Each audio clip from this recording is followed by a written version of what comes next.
Welcome to my YouTube channel. The end of something steady. The rain fell in steady sheets against the wide glass windows of the cafe. Sarah sat by the corner table, her hands wrapped around a mug of coffee she had barely touched.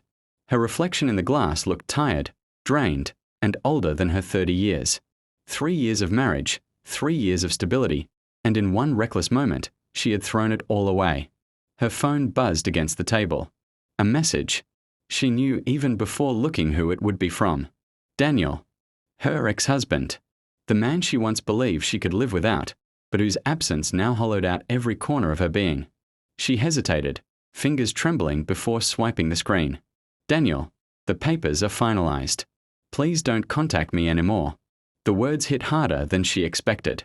She let out a shaky breath, clutching the phone to her chest as though holding on could somehow bridge the vast chasm between them. But nothing could. Not anymore. She remembered their home together, the small apartment Daniel had poured his heart into renovating. He had designed every corner with her in mind, the cozy window seat because she loved to read, the kitchen shelves organized the way she liked, even the color of the walls painted soft beige because he knew bright shades overwhelmed her. Every detail had been an act of love. And now, all of it belonged to the past. Sarah blinked back tears. She had chosen this. She had walked away. She had believed that her first love was worth the gamble. And now, regret wrapped around her like chains, making it hard to breathe. Chapter 2. 3 years ago. When Sarah first met Daniel, she hadn't believed she was capable of loving again. She had just walked out of a long, toxic relationship with Ethan, her college sweetheart. Ethan had been everything she thought she wanted in her early 20s. Exciting, passionate, adventurous. But he was also reckless, selfish, and eventually, unfaithful. When it ended, she was broken. Then came Daniel. They met at a friend's birthday party, and while everyone else laughed, danced, and drank, Daniel had been quietly sketching on a napkin in the corner. Curious, Sarah had walked over. "What are you drawing?" she asked. He looked up, his hazel eyes meeting hers. There was no rush in his expression, no attempt to impress. He simply turned the napkin around to show her. It was a sketch of the cafe they were sitting in. Simple, clean lines. "You're an architect?" she asked. He smiled. Trying to be. They talked the whole night. She was surprised by how easy it was, how calm she felt in his presence.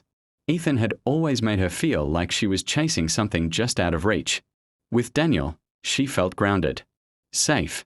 Their relationship grew naturally. Dates turned into weekends together. Weekends turned into living together. Within a year, he proposed under an oak tree in the park where they had first walked hand in hand. She said yes, tear stream. Hand.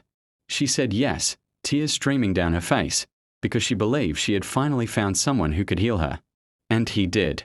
For a while. Chapter 3. The Ghost of Ethan. For 3 years, Sarah and Daniel built a life.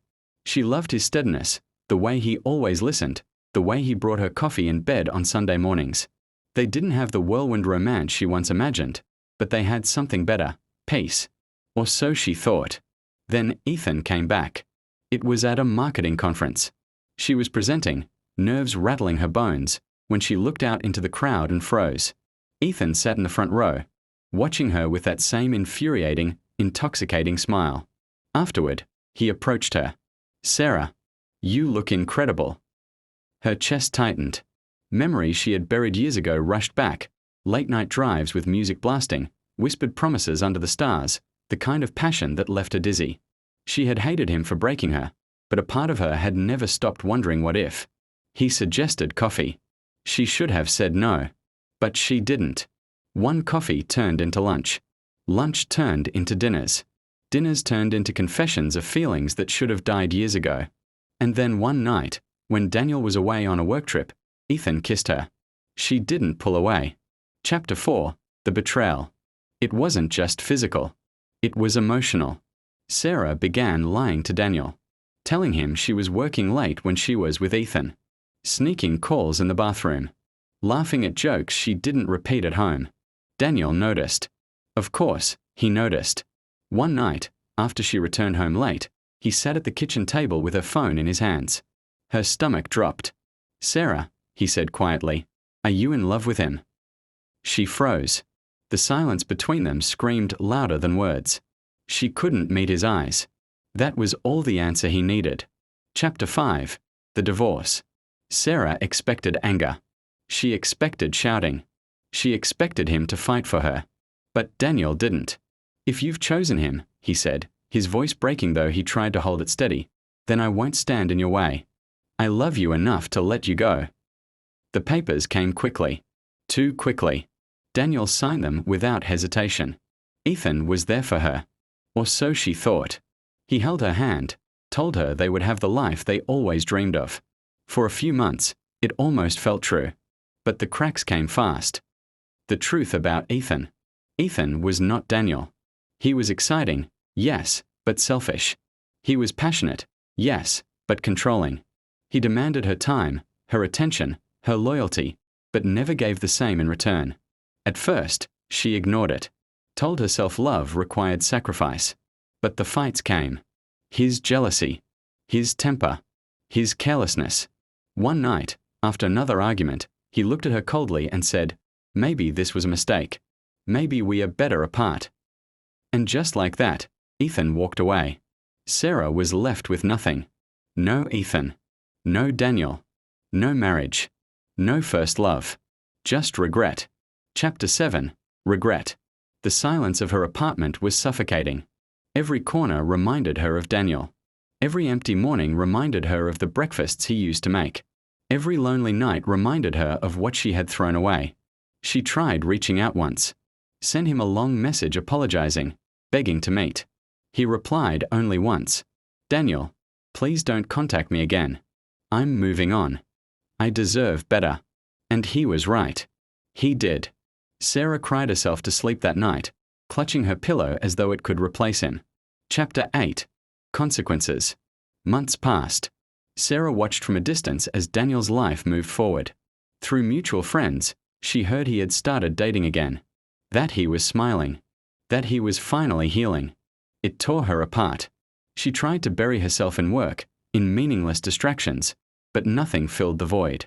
She had chosen wrong. She had believed the fire of first love would outshine the steady warmth of true love. And now she knew, too late, that steady warmth was everything. Chapter 9. The Encounter. Nearly a year later, fate crossed their paths again. Sarah saw him at the park, sitting on a bench with a book. Her heart stopped. She almost walked away. But she couldn't. "Daniel," she whispered, approaching. He looked up. His eyes softened for a moment, then hardened. "Sarah, I just wanted to say I'm sorry. I was foolish. I didn't know what I had until I lost it." Daniel closed his book slowly. His voice was calm, but his words were sharp. "You didn't lose me, Sarah. You gave me away. And now I've found someone who values me." Her chest ached. "You're with someone." "Yes. And she makes me feel loved. Truly loved." Sarah's throat closed. She wanted to beg, to plead, to fall at his feet. But she saw in his eyes that he was gone. Truly gone. Chapter 10. Too late. Sarah walked home that evening with tears streaming down her face. The city lights blurred around her. She had made her choice. She had believed in a ghost of her past, and in doing so, she had destroyed her future. Daniel was right. He deserved better. And he had found it. She whispered into the night, a confession no one would ever hear. "Daniel, I'll love you forever, even if you never love me again." But regret, she had learned, always comes too late. The hollow days. The days blurred into one another after that encounter in the park. Sarah moved through life mechanically. Wake up, go to work, return home, sleep. Her apartment, once lively with Daniel's laughter and warmth, now felt like a cold prison. She often caught herself reaching for her phone, tempted to dial his number, to send just one more message. But the memory of his words in the park stopped her every time. "You didn't lose me, Sarah. You gave me away." Those words echoed in her head endlessly. Her friends tried to help. They invited her out, urged her to date again, to move on like Daniel had. But every smile she faked, every conversation she forced, felt empty. One night, she tried going on a date with a man named Alex, a colleague from work. He was kind, patient, and funny in a quiet way. But when he reached across the table to hold her hand, she pulled back instinctively. "I'm sorry," she whispered, eyes stinging with tears. "I can't. I'm not ready." Alex gave her a sad smile. "You're still in love with someone else, aren't you?" She didn't answer. She didn't need to. Chapter 12. Daniel's New World. Through mutual acquaintances, Sarah heard pieces of Daniel's life. He was thriving. His architecture firm had won an award. He was traveling. And most painful of all, he was in love. Her friend Melissa mentioned it casually over coffee. "I saw Daniel the other day, you know? He looks good. He's with someone, Claire, I think her name is. Sweet girl. They look happy." Sarah's chest tightened until she could barely breathe. She smiled weakly, pretending she was fine, but that night she cried until her throat burned. She stalked his social media in secret. Photos of him and Claire hiking, laughing, holding hands. The way he looked at her in those pictures, it was the same way he used to look at Sarah. And it killed her. Chapter 13. Memories that won't die. Sarah tried everything to erase Daniel from her mind. She redecorated her apartment, changed her routine, even quit her job to start fresh at a new company. But nothing worked. At night, memories attacked her mercilessly. Daniel cooking pancakes on a Sunday morning, humming off-key. Daniel's gentle hand brushing hair from her face when she fell asleep on the couch.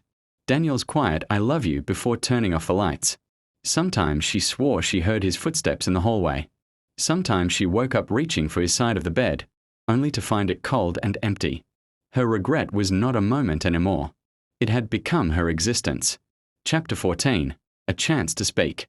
2 years after their divorce, Sarah received an invitation to a mutual friend's wedding. She almost didn't go, afraid of seeing him. But some foolish part of her hoped that maybe, just maybe, fate would give her a second chance. And fate did place him there, standing tall in a black suit, looking even more handsome than she remembered. But he wasn't alone. Claire stood.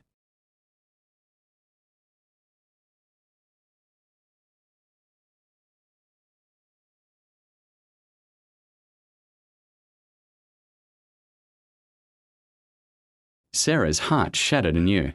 Throughout the night, she avoided him. But as the evening wound down, their eyes met across the hall. For a moment, time froze. He gave her a small nod, polite, distant, and then turned back to Claire. She wanted to scream, to cry, to beg. Instead, she excused herself, stepping outside into the cold night air. There, under the fairy light strung above the courtyard, she whispered to the sky, "Please, just let me tell him once more how sorry I am." But he never came out. Chapter 15. Decline. Sarah's life slowly unraveled. Her career faltered as she struggled to focus. Her health deteriorated from sleepless nights and skipped meals. Friends drifted away, tired of her endless sorrow. One evening, Melissa visited, concern etched into her face. "Sarah, you can't keep living like this. It's been years. Daniel's moved on. You need to find a way to let go." Sarah laughed bitterly. "Let go? How do you let go of the only man who ever truly loved you? The one you betrayed? The one you destroyed?" Melissa's eyes softened with pity. "You forgive yourself. That's the only way." But forgiveness was a mountain Sarah couldn't climb. Every attempt at self-compassion collapsed under the weight of her guilt. Chapter 16. The Final Encounter. 5 years after the divorce, Sarah ran into Daniel one last time. It was in a bookstore, of all places. She was thumbing through a novel when she heard his voice behind her, steady, warm, unmistakable. Her heart stopped. She turned, and there he was. Older, more mature, still devastatingly familiar. Claire was beside him, a little girl holding her hand, Daniel's daughter. The sight stole Sarah's breath. He had built the family they once dreamed of, only not with her. "Daniel," she whispered, tears welling in her eyes. He looked at her kindly, but distantly. "Sarah, it's been a long time." She nodded, unable to speak. Claire offered a polite smile, unaware of the storm raging inside Sarah. The little girl tugged Daniel's hand, and he crouched to pick her up, his face glowing with love. Sarah's chest ached so violently she thought it might break. "I'm glad you're happy," she managed to choke out. Daniel gave a gentle nod. "I am. I truly am." And with that, He walked away, his daughter laughing in his arms. Sarah stood frozen among the bookshelves, her tears falling silently. She realized then that her chance was gone forever. Chapter 17. The Weight of Regret. In the years that followed, Sarah never married. She tried, once or twice, but her heart wasn't capable of loving anyone else. Daniel's ghost haunted every attempt. She grew older, lonelier, her life defined by the one mistake she could never undo. People said time heals all wounds, but for Sarah, time only deepened the scar. Every night, she replayed the same memories. Every morning, she woke with the same emptiness. Her regret had become her companion, her punishment, her truth. Epilogue. Too late forever.